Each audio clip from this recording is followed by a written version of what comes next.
And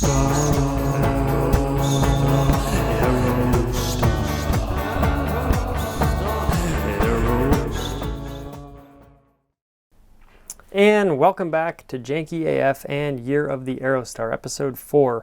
Very quickly, before we begin with the video, I lost someone very, very close to me this week. Very, very good friend, great person, and just a creative powerhouse.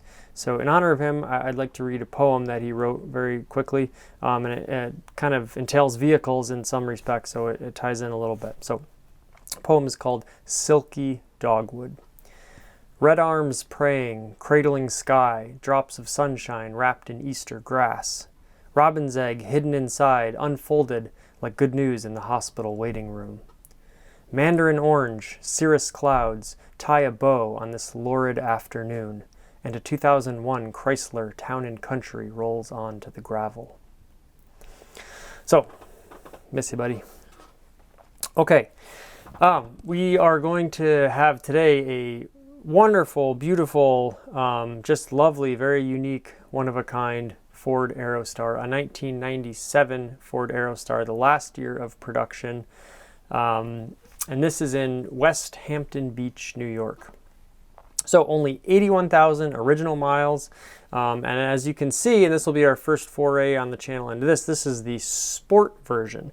Now, the sport version is funny to me for a lot of different reasons, but especially in a minivan, a sporty minivan. Now, of course, there was that Renault Espace F1. There have been many iterations of sort of souped up or jacked up minivans, but for doing this from the factory, is sort of a very, very funny thing to me. Now, the depending on who you ask, now this will be a little controversial, or not controversial, but there's a little bit of lack of definitive information here, because if you go on the Aerostar Wikipedia page, and it's funny because if you see this picture of the Aerostar on the Wikipedia page, this is actually probably not the exact but same color combination as the one listed here. Maybe it is even the exact one, we don't know. And as you can see, they have the image from Wikipedia, which obviously they didn't use the large image because this is quite blurry and granular.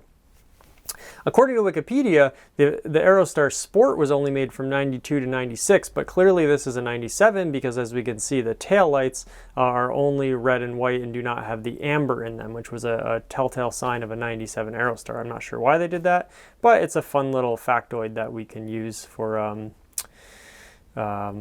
useless trivia and also demarcating which Aerostars are 97. It's nice to have something different on the last model, last iteration. So I love the, apparently, and the Aerostar Sport was introduced as an option package available only for any non-Eddie Bauer Aerostar wagon. So if you can't do an Eddie Bauer and a Sport, now that would be fun to do as a custom thing, but anything that wasn't an Eddie Bauer package you can get as a Sport Aerostar. And I do think they made extended models in Sport, but they are very, very rare. Most of the ones you see will be the short ones, which if you're thinking about a sporty car, the shorter one does make sense. The Aerostar Sport was largely a cosmetic upgrade, which is hilarious because it wasn't largely a cosmetic upgrade, it was entirely a cosmetic upgrade. There was nothing that was done to the engine or anything like that. No, I know you do have, as you can see in this model, you do have this sort of beautiful running board situation, as we see probably the best photo of them all here. But I don't think that really improved your performance in any real meaningful way, other than you're performing, getting in and out of the vehicle easier.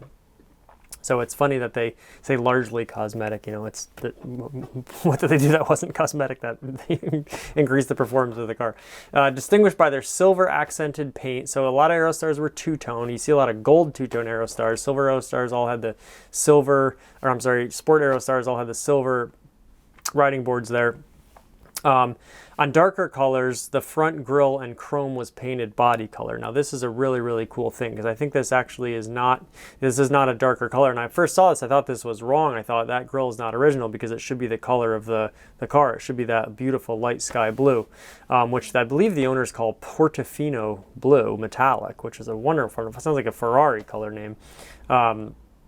But apparently it was only the darker colors, your greens and reds and stuff like that, that had the body color grille, which is a shame. If I bought this, I probably would paint it Portofino Blue Metallic to match. And let's see what else. The Sport featured integrated running boards with a color-matched front air dam and color-matched mud flaps. trim version of the Aerostar Sport is most easily identified by its wheels. XL Sport wagons with the full wheel covers. XLT Sport wagons less common. Yeah, I've never seen a Sport with that had aluminum wheels on it, to be honest with you. Usually they have these hubcaps here. But I actually disagree with it's most easily identified. I think the easiest way to identify it is this like aero package, this custom, not custom, but these big side skirts here in step-up bar, and I love that. I don't know if you can see it on this, but I believe it actually has Aerostar, you know, molded into the plastic there, which is just a beautiful, beautiful touch. Of course, we have the this is a great picture of it. There's some very like sort of artistic pictures of this posting, but sadly none that just would capture the whole thing in its, you know, entire image without just part of the van cut off, which is sad to me. But you can see this big lip down here below on the bumper where the regular bumper would cut off right here. You have this big lip here. Obviously you have the big running board on the side. It does look a little bit comical, but it's a factory body kit for the Aerostar, which I'm so glad that they did. I don't know what prompted them to do a sport edition, and obviously it only started in '92, so only 5 years, so less than half the Aerostar's run, so these are fairly rare. And just I love these little pinstripes here, the Sport. It's like in pure 90s sort of you know, your neon colors and the script font, and you have a little shadowing going on. It's just like a really, really cool piece.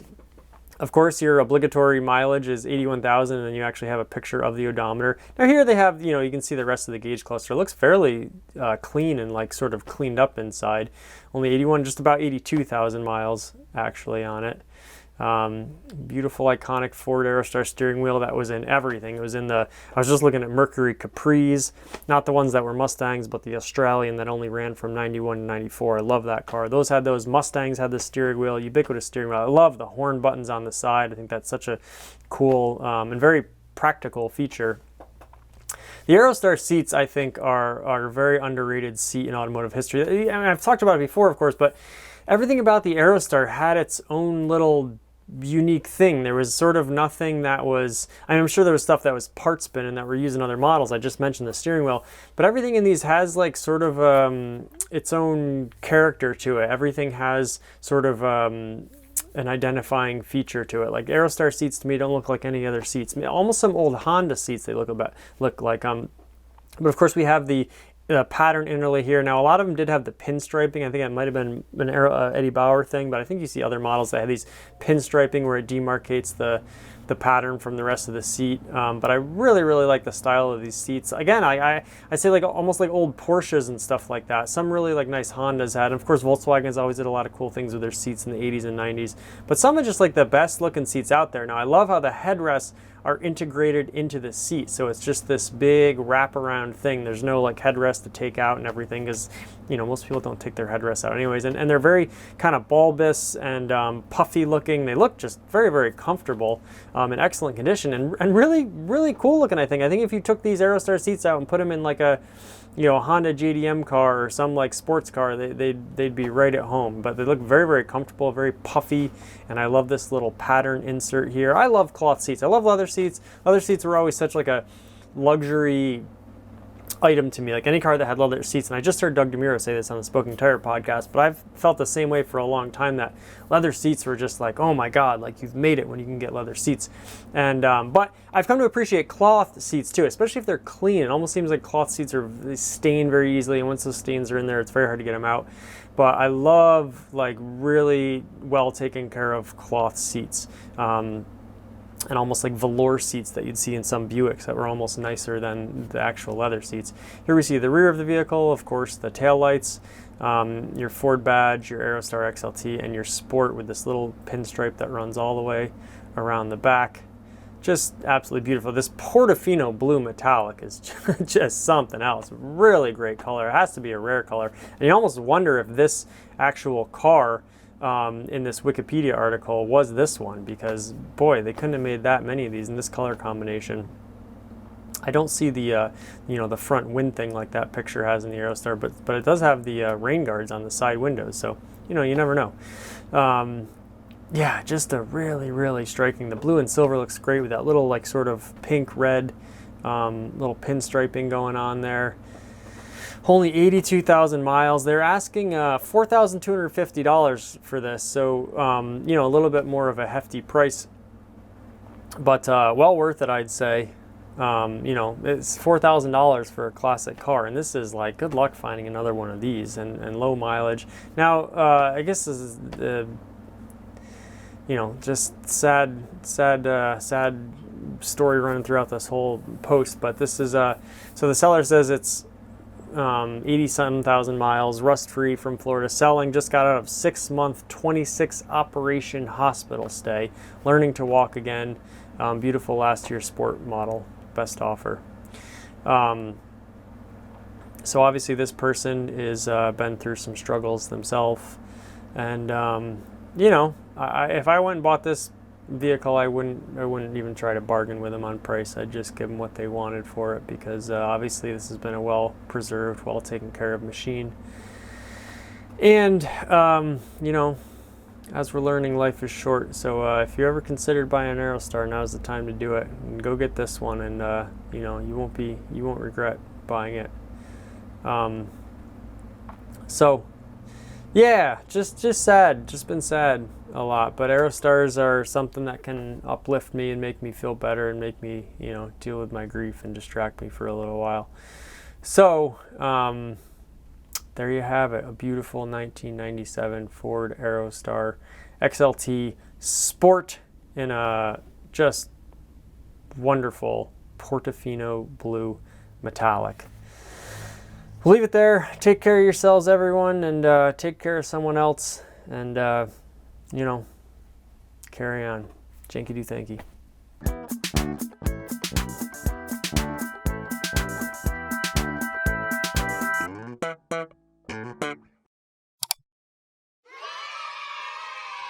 One small step for man, one giant leap for mankind.